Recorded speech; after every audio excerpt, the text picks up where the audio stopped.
ಪುರಸಭಾ ಉಪಾಧ್ಯಕ್ಷರ ವಾರ್ಡಿನಲ್ಲಿ ಜೀವ ಭಯದ ಶಾಲಾ ಕಟ್ಟಡ. ಎಲ್ಲಿದ್ದೀರಾ ಸ್ವಾಮಿ ಕ್ಷೇತ್ರ ಶಿಕ್ಷಣಾಧಿಕಾರಿಗಳೇ? ಇತ್ತ ಕಣ್ಣು ತೆರೆದು ನೋಡಿ.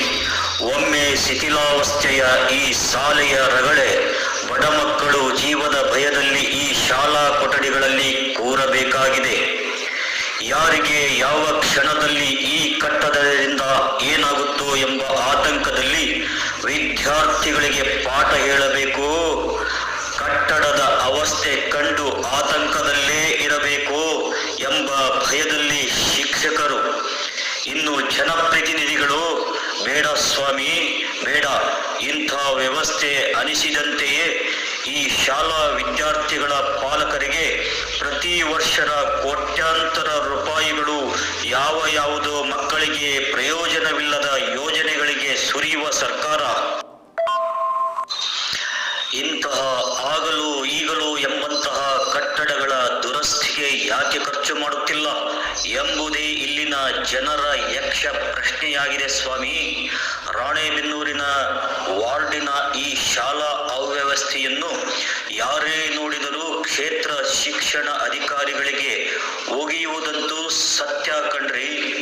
ಹಲವಾರು ವರ್ಷಗಳಿಂದ ಇದೇ ಸ್ಥಿತಿಯಲ್ಲಿ ಇರುವ ಈ ಕಟ್ಟಡಕ್ಕೆ ಅದ್ಯಾವ ಯೋಜನೆಯ ಮೂಲಕ ಸರ್ಕಾರದ ಗಮನಕ್ಕೆ ತಂದು ಅದೇನು ಸಾಧಿಸಲು ಹೊರಟಿದ್ದಾರೋ ಗೊತ್ತಿಲ್ಲ.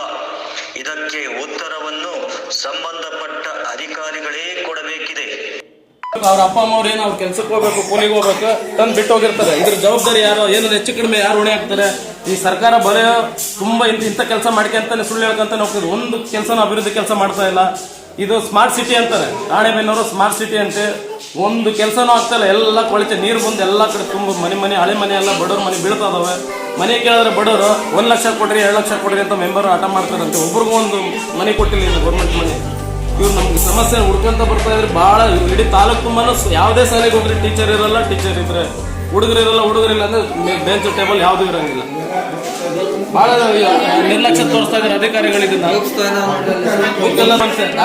ಮಕ್ಕಳಿಗೆ ಏನ ಮುದಿಸ್ಬೇಕು ಎಲ್ಲ ನೆನೋದ್ರು ನೋಡಿ, ಏನಿಲ್ಲ ಹೋಗಿ ಎಲ್ಲ ಮುದ್ದೆ ಆಗಿದಾವೆ. ಟೀಚರ್ ಕೇಳಿದ್ರೆ ಪಾಪ ಅವ್ರ ಕಣ್ಣೆ ನೀರು ಆಗ್ತದೆ. ಏನ್ರಿ ಮೇಡಮ್ ನಾವು ಸರ್ ಕಂಪ್ಲೇಂಟ್ ಮಾಡಿವಿ, ಯಾರು ರೆಸ್ಪಾನ್ಸ್ ಮಾಡ್ತಾ ಇಲ್ಲ ಅಧಿಕಾರಿಗಳು ಅಂತ. ಮೇಲಧಿಕಾರಿಗಳು ಕಿರ್ಕುಳನೇ ಜಾಸ್ತಿ ಅವ್ರಿಗೆ. ಅವ್ರ ಮೇಲೆ ಕಂಪ್ಲೇಂಟ್ ಕೊಡೋ ಬಂದ್ರೆ ನೀವು ಮಾಡ್ರಿ ಹೋಗ್ರಿ ಅಂತಾರಂತೆ. ಅವ್ರು ಏನ್ ಮಾಡಕ್ ಹೋಗ್ತಾರೆ? ಅವ್ರ ಆಳಲ್ಲ ಅವ್ರು ತೋಡ್ಕೊಂತ ಇದ್ದಾರೆ.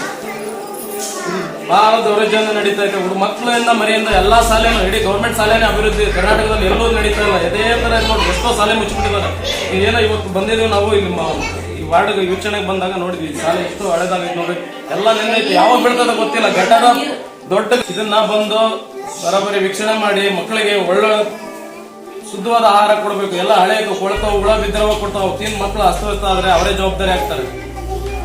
ಇದು DC ಅವ್ರಿಗೆ ಸರ್ಕಾರಿ ನಮ್ಮ ತಾಲೂಕು ಅಧ್ಯಕ್ಷರು ಮತ್ತು ಜಿಲ್ಲಾಧ್ಯಕ್ಷರು ಎಲ್ಲರೂ ನೋಡಿಕೊಂಡು ಇದ್ರ ಜವಾಬ್ದಾರಿಯಿಂದ ಈ ನಮ್ಮ MLA ಆದವರು ಇದ್ರ ಕಡೆ ಗಮನ ಕೊಟ್ಟು ಮಕ್ಕಳಿಗೆ ಒಳ್ಳೆಯದನ್ನ ಫುಡ್ ಕೊಡೋಂಥ ವ್ಯವಸ್ಥೆ ಮಾಡ್ಬೇಕು. ಅವರು ಮಾಡ್ತಾ ಇಲ್ಲ, ಕರೆದ್ರು ಮಾಡ್ತಾ ಇಲ್ಲ, ಮನವಿ ಕೊಟ್ಟು ಮಾಡ್ತಾ ಇಲ್ಲ ಅಂತಾರೆ.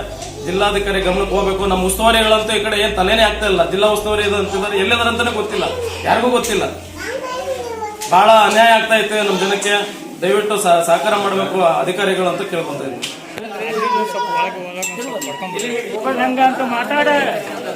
ಇಲ್ಲಿ ಮಕ್ಕಳು ಹೋಗಿ ಬಂದ್ರೆ ಕಾಲ್ ಜಾರಿ ಬಿದ್ದಿಗಿದ್ರ ಏನ್ ಗತಿ? ಇದು ಟಾಯ್ಲೆಟ್ಗೆ ಹೋಗೋದು ಸ್ಥಳ.